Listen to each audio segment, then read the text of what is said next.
My name is Emma Carter. I'm 34 years old and I built a multi-million-dollar tech company from scratch in Boston. But behind every success headline is a story you don't see. A story buried under years of silence, favoritism, and betrayal. I grew up in a house where love had conditions, where my younger sister was adored and I was simply tolerated. I left that house determined to make something of myself. And I did. But just when I thought I had finally broken free, a single certified letter from my mother arrived, on my birthday, informing me I was being disinherited. That was just the beginning. What followed was a legal war, a family unraveling, and a reckoning with everything I once tried to forget. What would you do if your own parents tried to steal everything you built? Before we dive into this true and unforgettable story, tell me, where are you watching from right now? Drop it in the comments below. It was supposed to be a quiet, perfect day. My 34th birthday landed on a crisp October Saturday, sunlight spilling through the tall windows of my Boston condo, the Charles River glimmering just a few blocks away. I had planned it simply. A morning jog, brunch with Alyssa and a few close friends, then dinner at my favorite restaurant. Nothing extravagant, nothing public. Just warmth. Just peace. I wasn't expecting gifts. Not from anyone, certainly not from my family. And yet, when I returned home that evening, pleasantly tired and still smiling from the laughter over mimosas and eggs Benedict, I found a certified letter sitting among the mail. The return address was from my parents' house in Connecticut. I stared at it, puzzled. No birthday card, no call, but a formal envelope? I signed for it, set my keys down, and opened it cautiously, thinking maybe, just maybe, it was some surprise gesture. A belated apology for years of silence, or a birthday check that felt like some fractured attempt to reconnect. It wasn't. The paper inside was cold, neatly folded, and typed on my mother's favorite thick ivory stationery, the kind she reserved for what she called important family communications. I remember every word, burned into my mind with the precision of a scalpel. Dear Emma, your father and I have decided to update our will. After careful consideration, we've determined that everything will go to your sister, Emily. She has a growing family to support and frankly needs the assistance more than you do. You've been fortunate in your business ventures, though we both know luck and help from others played significant roles in whatever success you've achieved. We're informing you now to avoid any unpleasantness later. There's no need to respond to this letter. Regards, Martha Carter. No, happy birthday. No, love Mom. Just regards. Just that. Like I was a business acquaintance, not her eldest daughter. I read it again. And again. My hands began to shake, making the paper rattle in the stillness of my kitchen. I sat down slowly, the hardwood floor grounding me as the breath caught in my throat. I should have expected something like this. But knowing and feeling are not the same. The dismissal of my work as luck, the final severance wrapped in a legal statement, and the formal coldness, it was all too precise. It cut not in one swift stroke but in layers. Years of being unseen, uncelebrated, unloved. It had all led here. This letter wasn't just about inheritance. It was about erasure. I didn't matter. I called Alyssa, barely able to get the words out. She listened quietly, then said with the kind of firm gentleness only best friends can manage. That's emotional abuse, Emma. I don't care if it's your parents. That's toxic. I didn't respond. There was nothing to say. They had made their position clear. No ambiguity. No second chances. Later that night, I sat alone on the couch, the letter still clutched in my hand. It felt heavier than paper. It felt like a verdict. My success, something I had clawed for, bled for, sacrificed for, reduced to luck and help from others. And worse, that all I had built, all I had become, still wasn't enough to make me worthy in their eyes. My own parents. My own blood. And as I stared at the letter again, the room slowly filled with memories I'd long kept locked away. The faded purple jumper I had worn on the first day of kindergarten, while Emily paraded around in a new pink backpack with matching ribbons. The time I won my middle school spelling bee and Dad didn't even look up from his newspaper. The Christmas I got a $20 bookstore gift card while Emily unwrapped a Nintendo Switch and a room full of princess decorations. The way Mom used to say, "We have to be practical, Emma. Emily's just more particular." As if that justified giving her everything and me nothing. Even then, I had tried to believe it wasn't personal. That maybe I was too quiet. Too independent. Too easy to overlook. But this letter? This was personal. This was deliberate. And I remembered something Grandma Grace had once said when we were sitting at her tiny kitchen table playing cards. Some people will never want to see you shine, Emma. Your light forces them to face their own darkness. At the time, I hadn't understood she was talking about my mother. Now I did. That letter marked something irreversible. I didn't cry. Not that night. Instead I walked to the kitchen and slowly fed the letter, page by page, into the shredder. Not because I wanted to forget it, but because I wanted to burn the illusion I had clung to for far too long. That one day they would see me finally. Truth is, they never would. Emma Carter had been disinherited on her 34th birthday. But what they didn't know was, I had stopped being their daughter long before that. And as I turned off the lights that night, the silence around me didn't feel empty anymore. It felt like clarity. Like a line had been drawn. And I was finally ready to cross it. I wasn't always numb. There was a time I craved their attention. Their validation. But when you grow up constantly being overlooked, eventually you learn to stop expecting. You survive by shrinking. By becoming quiet. And I was very good at being quiet. We lived in a modest 2-story colonial on the outskirts of Hartford, Connecticut. The shutters were chipped blue, the backyard always halfway overgrown, and every summer my dad would plant tomatoes that rarely made it past green. It wasn't a bad house, just forgettable. Like most of my childhood. From the moment Emily was born 5 years after me, the air in our home shifted. I was no longer the center of anything. My mother, Martha, adored her. She would call her my little miracle in front of neighbors, relatives, even me. At first I thought it was a phase. I told myself I was older, more independent, easier to manage. But the truth was I had simply become an accessory to their family unit. Emily got new clothes every season. Her closet was a rotating display of frilly dresses, matching bows, shoes that sparkled when she walked. On my first day of kindergarten, I wore a faded jumper handed down from a cousin I'd never met, with a rip at the hem hastily sewn shut the night before. I remember asking Mom why I couldn't get something new, and she said, "We need to be practical, Emma. Emily's more particular." I didn't understand then what practical really meant. I thought maybe it was a compliment, that maybe being practical meant being good. By middle school I had stopped asking for anything. When I made the honor roll, my dad looked up from the newspaper and said, "Good job," before turning the page. That same year, Emily brought home a B+ in math and was treated to ice cream, a balloon, and a post on Mom's Facebook praising her for overcoming so much. It was always like that. I played softball for 3 years, made it to regionals. Neither of my parents came to a single game. They said they were too busy with work. But I remember how they always managed to show up for Emily's ballet recitals. Even the ones that were nothing more than chaotic twirls in sequined leotards. Once, Dad rescheduled a client meeting just to make it to her rehearsal. But the birthdays, that's when it really hit. On my 10th birthday I got a cake from the grocery store and a $20 gift card to the bookstore. No party. No guests. Just a rushed dinner and a pat on the head. 2 years later, when Emily turned 10, they threw her a princess-themed bash complete with a professional decorator, a face painter, a rented bounce house, and a new gaming console wrapped in shiny paper. I told myself it didn't matter. That I didn't need all that. But that night I locked myself in the bathroom and cried until I was hoarse. I learned not to speak about those moments. It didn't change anything. And silence hurt less than rejection. There was only one place where I ever felt seen. My grandmother's house. Grace Harper, my mom's mother, lived 30 minutes away in a cozy little cottage that smelled like vanilla and old books. It was cluttered and warm and imperfect in the most perfect way. She was the first person who ever made me feel special, not because I did something extraordinary, but simply because I was there. She'd bake cookies while humming, tell me stories about how she built her own bakery from scratch, and listen, really listen, to everything I said. I didn't have to impress her. I didn't have to be better than Emily. She made me feel like being Emma was enough. "You've got a sharp mind," she'd say, dealing out cards at the kitchen table. "And a fire in your belly. That's a dangerous combination if you use it right." She taught me about spreadsheets before I knew what they were. About savings accounts. About how to run a business.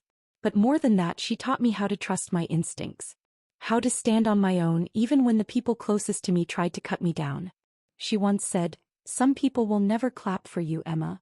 Because your success reminds them of everything they chose not to become. I was too young to realize she was talking about my own mother. By high school I'd stopped trying to earn their love. I poured myself into grades, clubs, and work. Business club, computer club, yearbook staff. I maintained a 4.0 GPA, worked after school at a tech repair shop, and researched every scholarship I could find. I didn't want a safety net anymore. I wanted an exit. And I found one. When I graduated valedictorian and won a partial scholarship to Boston University's business program, my parents came to the ceremony, but left early. Emily had a friend's sweet 16 to attend.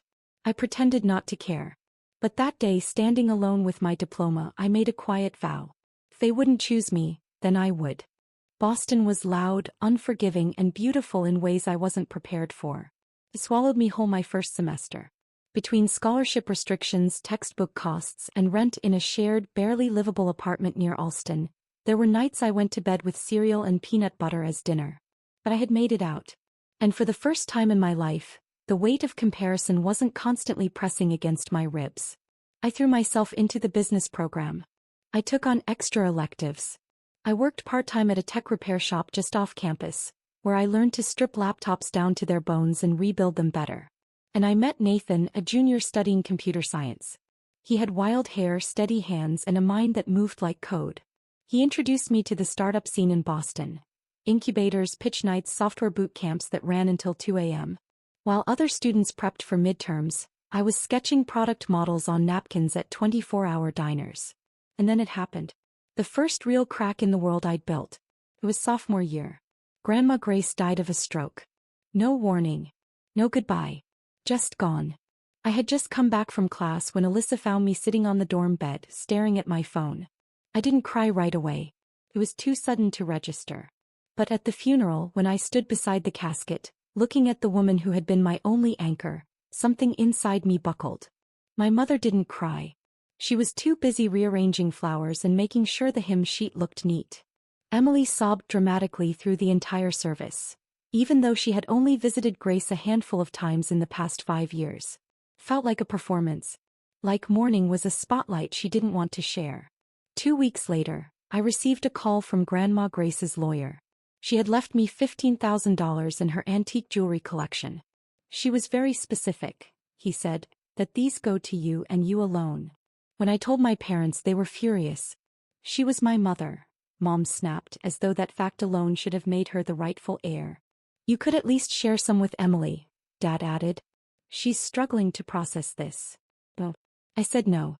For once, someone had chosen me. And I wasn't going to let that be taken away. Not even in death. From that point, I put space between us. I called on holidays.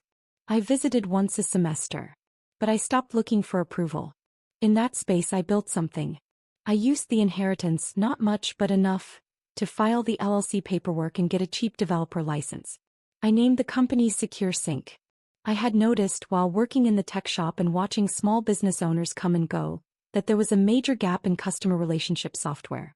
Most systems were bloated and expensive. There was nothing built for the little guy. The local florist, the neighborhood gym, the home repair team who still tracked clients in Excel. I decided I would build it. Every night after work, I came home to my shoebox studio apartment, ate ramen or toast, and coded until my eyes burned. I borrowed Nathan's old textbooks. I studied user interface guides. When I got stuck, I reached out to him. He had moved to Seattle by then, taken a job with a big firm, but we remained in touch. He never made me feel like I was asking too much. He understood what it felt like to be the only person in the room who had to fight for a seat. The first version of SecureSync launched at 10 a.m. on a rainy Tuesday. By noon it had crashed. Users were furious. Emails poured in. I spent the next 48 hours fixing bugs, alone, sleep-deprived, and terrified. At 4 a.m, I collapsed on my bathroom floor, sobbing into my knees. Maybe Mom and Dad were right, I whispered. Maybe I wasn't special. Maybe I should just want a normal life. Then I heard Grace in my mind. Determination and fire, Emma. Use them right. I got up. I washed my face. And I kept going. A few weeks later, I attended a local tech networking event, reluctantly wearing a blazer from a thrift store that still smelled faintly like mothballs. There I met Diane Reynolds, industry legend. Sold her first company for over $20 million. She listened to my pitch. Didn't smile. Just said, "You're thinking too small. But your product? That has potential." We met for coffee. He became my mentor. She helped me restructure the pricing model and introduced me to contacts who needed exactly what I offered. My first real client was a chain of 30 fitness centers across New England. That check changed everything. I quit my day job. I hired 2 interns. I moved operations out of my apartment and into a shared office space with barely working heat and flickering lights. It didn't matter. It was mine. We celebrated with Chinese takeout and champagne in paper cups. And for the first time in my life I felt unstoppable. The call came 3 days after the article was published. A national tech magazine had run a feature on up-and-coming founders in the Northeast. My photo sat beside a glowing paragraph about SecureSync, noting our rapid growth, client expansion, and the fact that I had built it from scratch before turning 35. I didn't expect anyone in my family to notice. But then the phone rang. It was my mother. "We saw your picture in that magazine," she said, her voice carrying a note I couldn't quite place. Not pride, not warmth. It sounded rehearsed. Everyone at my office was so impressed. I told them how we always encouraged your computer interests when you were a kid. My stomach twisted. Encouraged? I almost laughed. But I didn't. Not out loud. I let her talk. That call marked the beginning of a strange new phase. For the first time in years, my parents began reaching out. Calls, texts, even a suggestion that they might visit Boston for a weekend. They asked questions about the company, though never about me. And slowly the conversations began to shift. "Your father's commission structure changed," Mom mentioned one evening. "It's made things a bit tight lately." Another time she brought up the roof. "Needs replacing. Insurance won't cover it all." Then came Emily. She and her husband Brian were, as it turned out, struggling to qualify for a mortgage on a bigger home. "They're trying to start a family," Mom said, "and you know how important space is with children." The hints weren't subtle. But I didn't bite. Part of me, small, wounded, persistent, wanted to believe this renewed interest was genuine. That maybe finally they saw me. Maybe I'd proven myself worthy. But the rest of me knew better. This wasn't love. This was leverage. And that realization hardened something in me I didn't know still needed hardening. So I tried. I sent birthday gifts. Holiday cards. When Thanksgiving came, I even drove to Connecticut bearing a bottle of wine and a hopeful heart. I imagined it might be different this time. That they'd ask about the business. That they'd listen. They didn't. At dinner, when I tried to explain how SecureSync had just landed another major client, my father waved his fork in the air. "That internet stuff is just a phase," he said dismissively. "Startups come and go. You ought to think about a real job. Something with a pension." Emily smirked from across the table. "Not everyone wants to be a workaholic with no personal life," she said sweetly, sipping from her wine glass. The room went quiet. I swallowed hard. I stopped trying after that. 2 months later, Emily got engaged. She'd been dating Brian, a real estate agent, for 6 months. My parents were overjoyed. They threw an elaborate engagement party at a country club I didn't know they could afford. Invitations were mailed in custom envelopes. The open bar featured top-shelf liquor. Emily wore a designer dress. At the reception, I sat at a back table with cousins I barely knew. Emily's friends filled the rows closest to the dance floor. Mom floated around like a wedding planner, only stopping by my table briefly to ask, "Having fun, dear?" She didn't wait for the answer. The next month, SecureSync won a major industry award. Our user base had tripled, revenue had doubled, and we'd officially become one of the fastest-growing startups in the region. The award came with media coverage, interviews, attention I hadn't anticipated. That's when the calls picked up again. This time they were effusive. "We're just so proud," Mom gushed. "Your father tells everyone his daughter is a tech CEO. She even asked if they could visit Boston. We'd love to see where you work. Where you live. It must be so impressive." It should have felt good. But it didn't. It felt hollow. Performed.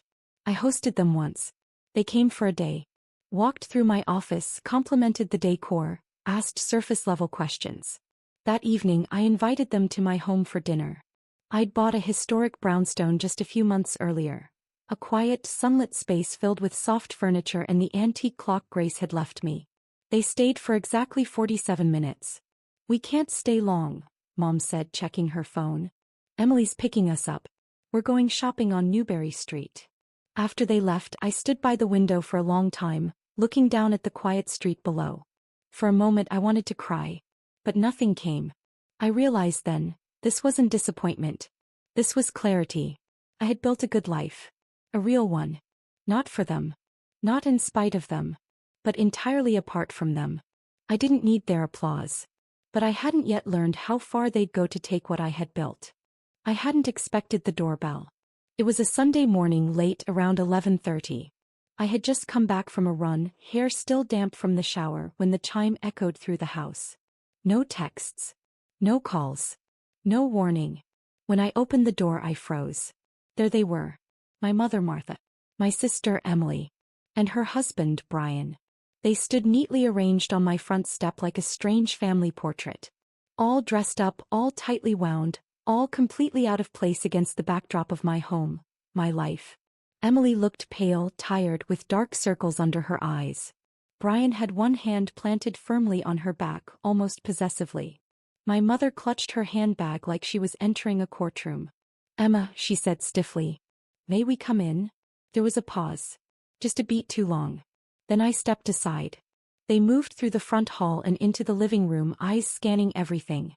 The floors, the art, the vaulted ceiling. Brian let out a low whistle. "Quite a place," he muttered.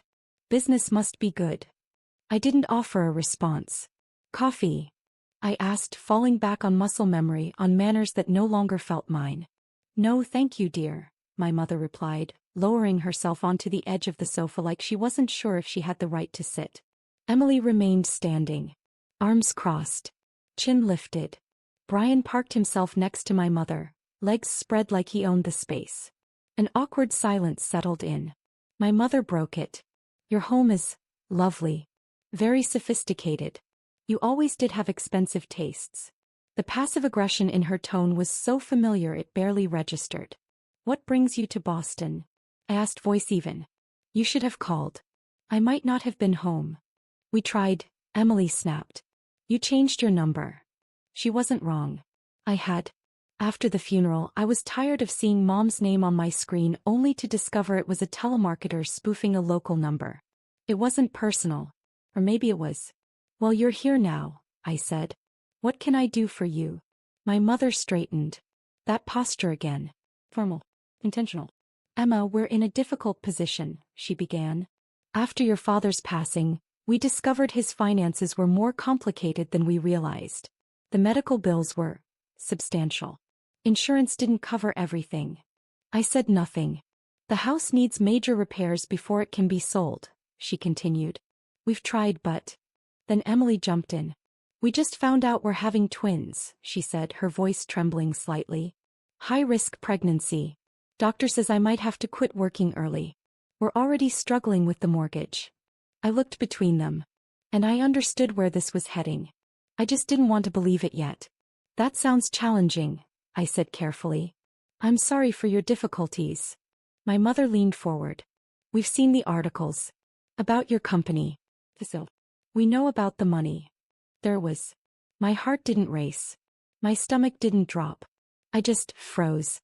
A strange, practiced calm washed over me. "My financial life is private," I said. Brian cut in. "But family finances aren't. You owe your family a share of your fortune." It wasn't a request. It was a declaration. I stared at him. "You believe I owe you?" My mother nodded. "Your success came from the values we instilled. The education we provided. Everything you are comes from us." The audacity was breathtaking. "The education I earned scholarships for?" I asked. "The work ethic I got from Grandma Grace? The business you called just a phase over Thanksgiving dinner?" My mother's expression hardened. Then, with a movement as rehearsed as a stage cue, she pulled a folded piece of paper from her handbag and handed it to me. I unfolded it. A handwritten transcript. My father's handwriting. Dated during my junior year of college. It was a record of a phone call we once had, me talking about future success, about how one day I'd be able to take care of the people I loved. He had twisted it. Word by word. Turned hope into obligation. "This proves you promised to support the family," she said. He kept notes. Emily began to cry. Right on cue. We're going to lose the house, Emma. The house you grew up in. How can you be so heartless? I stood up slowly. Let me get this straight, I said. You disinherited me. Didn't invite me to my own father's will reading. Barely acknowledged me at his funeral. And now you show up here demanding money. Do I have that right? This isn't about the past, Mom said, lifting her chin. This is about family responsibility. I think you should leave, I said, voice low. Brian stood. Not until we resolve this, he said. We've already spoken to an attorney. That conversation with your father? It constitutes a verbal contract. In Connecticut, it's binding. If you refuse, we'll pursue legal action. I walked to the door and opened it. Get out. They didn't move. I'm calling my lawyer, I said. And then I'm calling the police if you're not gone in 60 seconds. Brian grabbed Emily's arm and pulled her toward the exit. My mother lingered. You'll regret this, she hissed. I picked up my phone. Gregory, I said when he answered. They're here. They're threatening a lawsuit. He didn't miss a beat. Do not agree to anything. Make no statements. This has no merit. I'll see you tomorrow. I looked up. You heard my lawyer. Any further communication will go through him. They left in silence. But I knew it wasn't over. The next morning I sat across from Gregory Wilson in his downtown Boston office. The view from the windows, sweeping over the harbor, was usually calming. But not today. I had barely slept, mind racing with what-ifs, worst-case scenarios, and the look on my mother's face as she walked out of my house like I was a stranger she'd outgrown. Gregory reviewed the document they'd left behind, the so-called transcript from my father. He was calm, meticulous, but I could see the flicker of anger behind his professional demeanor. This isn't a contract, he said flatly. It's barely coherent. Even if the conversation happened, it wouldn't hold up in court. But we're going to treat this like a serious threat. Because people like them, people who are entitled and manipulative, don't stop until you make them. 2 days later it arrived. A formal letter from a small law firm in Hartford, Thompson and Blackwell. Inside was a carefully worded claim stating I had made repeated verbal commitments to support my family financially and had created a reasonable expectation of financial reliance. The words turned my stomach. It was surreal seeing my name laid out like a villain in someone else's story. But Gregory wasn't surprised. They're building a case on perception, he said. They're hoping you'll panic. That you'll settle. But we're going to flip the narrative. We're going to show the court exactly who these people are. Gregory hired a private investigator to dig into my family's financial history. I didn't ask for details, I wasn't ready, but the report he eventually handed me made my blood run cold. 3 years earlier, my parents had filed a similar claim against a distant cousin who'd won a lottery prize. A quiet settlement had been reached, just under 6 figures. There was no lawsuit filed, just threats. Enough to make the cousin pay them to disappear. But it didn't stop there. I went digging through the box of papers I'd kept from Grandma Grace. Bank statements. Personal letters. Receipts and notes from her estate attorney. In one envelope I found it. A handwritten letter Grace had written to her lawyer shortly before her death, explaining why she left everything to me. She was worried about how my parents had handled money. She outlined how my father had a gambling problem for years, how my mother had enabled it, borrowed thousands from her and never paid it back. She knew, I whispered, clutching the letter. Gregory nodded. And now we do too. We built a defense brick by brick. Gregory gathered testimony from Diane Reynolds and other business mentors who had watched me build SecureSync from the ground up. He collected financial records proving I'd never received a cent from my parents after the age of 18. And he was ready to submit Grace's letter, if necessary. The day of the hearing arrived gray and cold. I wore a navy suit, no jewelry, hair tied back. No designer handbag. No tuxedo polish. I wanted to be seen for what I was. A daughter forced to defend herself in a courtroom because her family had turned her into a target. When I entered the courthouse, I saw them immediately. My mother, Emily, Brian, huddled with their attorney outside the courtroom, whispering. They didn't look at me. Emily glanced once, then looked away. Inside, their lawyer began. The story he spun was pure fiction. He spoke of my upbringing as a loving home, one where sacrifices were made to ensure my success. He claimed my parents had paid for private tutors, computer equipment, and special business programs. That they had supported me emotionally and financially through every step of my education. That I had repeatedly stated I would take care of them once I made it. I sat still, expression blank. Rage beneath the surface but focused. Then my mother took the stand. She dabbed at dry eyes. She talked about the stress of my father's illness. About their modest retirement plans. She said, "We just want what Emma promised us. What any loving daughter would want to do for her family." Emily followed. She described high-risk pregnancy complications, how hard it had been emotionally and financially, and how she and Brian had counted on family support to survive. She said I had turned cold, unrecognizable. That my success had made me selfish. When it was our turn, Gregory was calm, surgical. He presented documentation of my scholarships. Statements from mentors. Then he dropped the bomb. Financial records showing my parents' past manipulations, Grace's letter, and proof of the previous attempt to extort another family member. The judge, a sharp-eyed woman in her 60s, looked up slowly. "Mrs. Carter," she said, addressing my mother, "can you explain why you failed to disclose the previous financial settlement you reached with your nephew? Or why you omitted mention of large, unpaid debts to your mother?" My mother stammered. Her lawyer objected. The judge overruled. "There is no legal evidence of a binding contract," the judge continued. "And what has been presented instead is a troubling pattern of entitlement and deception." He turned to me. "Ms. Carter, this court finds no legal obligation for you to provide financial support to your adult family members. Case dismissed." I didn't move. I didn't even breathe for a second. Then Gregory put a hand on my shoulder. "It's over." But as I looked across the courtroom at my mother's face, twisted in rage and something else I couldn't name, I knew the fight might be done in court. But the damage? That would take far longer to heal. The courthouse was behind me, but its shadows still followed.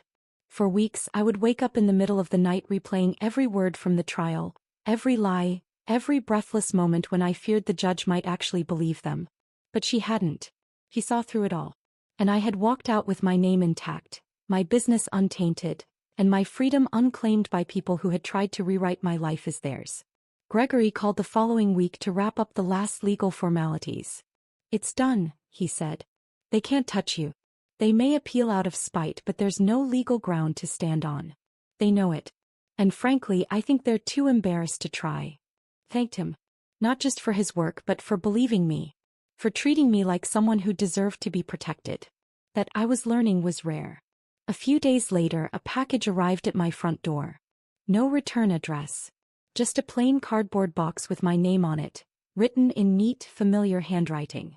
Inside were old photo albums, my middle school spelling bee certificate, a softball glove, and a few hand-sewn crafts from second grade. Things I'd assumed were lost or discarded years ago. On top of the pile was my childhood diary. No note. Nothing written. Just a box of fragments from a life I had already left behind. It was my mother's handwriting on the label. Her silent way of saying, "We're finished here." I stared at the contents for a long time. There was no anger. No sorrow. Just a kind of tired peace. Like finally putting a book back on the shelf and knowing you never need to open it again. With the lawsuit behind me, I had decisions to make. I'd sold SecureSync during the legal chaos. Northstar Tech had acquired us for $4.7 million. My team had been absorbed into their operations with job security and stock options. I could have walked away completely. Retired if I wanted to. But I wasn't finished building. I bought a new home, larger, brighter, with a garden space that Grace would have adored. I hired a designer to help me shape it into something warm and lived in. Not sterile, not perfect, just mine. For once, I wasn't designing a life for someone else's approval. Every choice was mine. Then I made another decision. With Gregory's help, I established the Grace Harper Foundation for Young Entrepreneurs, named in honor of the only woman who had ever made me feel like I could do anything. The foundation would provide seed funding, mentorship, and support to young women from difficult family backgrounds who wanted to start their own businesses. The first grant went to a 22-year-old single mother from Worcester who had designed a clever app for childcare scheduling. When I met her, she had 2 jobs and barely enough to pay for hosting fees. Within months, her app had users across the state and a small but dedicated investor pool. Watching her grow, stumble, get back up, I saw parts of myself. Not the polished version people knew now, but the girl who coded in the dark and cried into her pillow and whispered, "Maybe I'm not special." I told her what Grace had told me: determination and fire. Use them right. And she did. I started surrounding myself with people who understood boundaries. Alyssa, of course, never left my side. Nathan returned to Boston for a new role and surprised me with coffee one morning outside my building. We rekindled a friendship first, then something more. He had grown, softened. So had I. We weren't trying to fix each other anymore. Just walk alongside each other. I also began therapy. Dr. Rebecca Winters, a quiet woman with gentle eyes and steel behind her words, helped me untangle the web of guilt and grief I had carried for decades. "You're mourning the family you deserved but never had," she said one afternoon. "There's no funeral for that kind of loss. But it's real." That sentence stuck with me. It wasn't just the lawsuit, or the inheritance, or the manipulation. It was the lifelong ache of being unloved by people who were supposed to love you first. But I was learning that the absence of love from one place didn't mean I was unlovable. A few months after the foundation launched, Emily reached out by email. A short message. No apology. Just, "Can we meet?" We arranged to meet halfway at a quiet cafe between Boston and Hartford. I didn't tell anyone, not even Alyssa. I wanted to go in with no performance. No armor. She was already there when I arrived. She looked different. Smaller somehow. Less guarded. Her eyes had softened. She held out her phone, showing me pictures of the twins, 4 months old now. A boy and a girl. Their names were Grace and Henry. It wasn't forgiveness. Not yet. But it was a beginning. The cafe was quiet, tucked between a bookstore and a florist on a sleepy street halfway between my world and hers. I sat across from Emily, unsure what I expected. Maybe more tears. Maybe another ask. But not this. Not her sitting calmly, hands wrapped around a mug, looking like she'd aged 10 years in the space of one. She showed me photos of the twins. Grace and Henry. I blinked at the name but said nothing. She didn't explain it and I didn't ask. Some things didn't need to be said out loud. Our conversation was cautious. Hesitant. Like walking across ice that might crack with one wrong word. She told me she'd started therapy. That after the trial something shifted. She'd looked at our mother differently. At herself. At the lies we'd both grown up with and how deep they had shaped us. "Mom isn't speaking to me much these days," she admitted. "Since I refused to appeal. Since I accepted the trust fund for the twins. She thinks I betrayed her." "Are you okay?" I asked, careful not to open a door I couldn't close. "We're managing," she said. "Brian got a promotion. I'm working part-time from home. It's not glamorous, but it's stable." I nodded. I didn't press further. We weren't sisters catching up. We were survivors comparing wounds. That was as close as we'd get to reconciliation. I didn't forgive her. Not completely. Not yet. But I also didn't hate her anymore. I understood her now. She'd been manipulated too, just in a different way. While I was ignored, she was coddled and kept dependent. She didn't get out unscarred. No one does. We didn't become best friends that day. We didn't hug and promise to start over. But we shook hands metaphorically on something new. Something tentative and real. A future with boundaries. Honesty. Caution.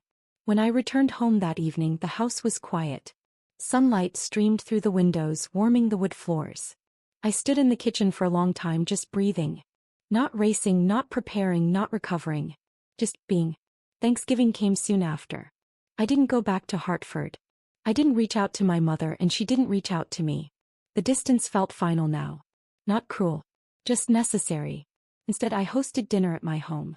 Alyssa brought her husband. Nathan came with his boyfriend, a quiet, kind-eyed man named Lucas. 2 women from the Grace Harper Foundation joined us. Young entrepreneurs with big ideas and fierce ambition. We ate too much, laughed too hard, and sat around the table long after the food was gone, talking about things that mattered. As the last guests left, I gathered dishes, humming to myself. I had never imagined this version of my life.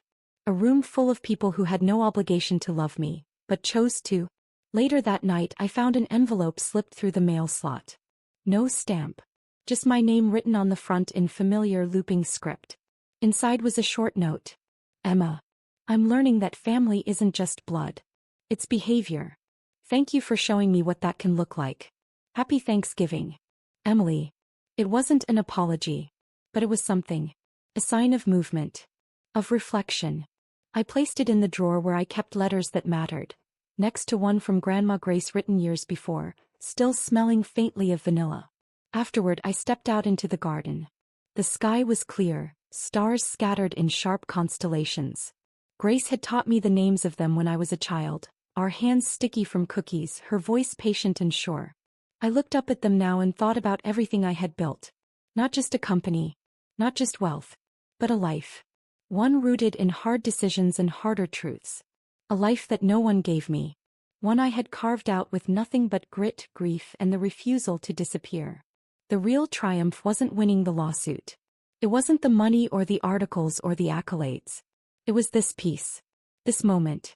Knowing I no longer needed approval from people incapable of giving it. I had stopped trying to earn love from the wrong places. I had learned how to create it. How to offer it. How to protect it. If you've ever had to choose between your well-being and your family's expectations, if you've had to draw lines that others refuse to respect, know this. You are not selfish. You are not wrong.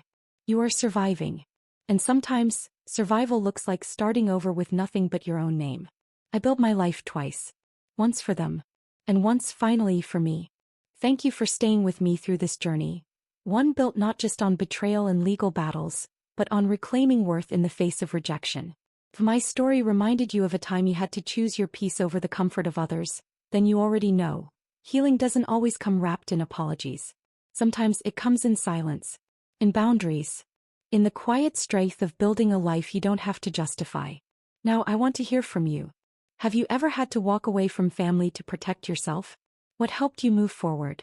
If this story resonated with you, please like, share, and subscribe for more true life narratives about resilience, reinvention, and reclaiming your voice.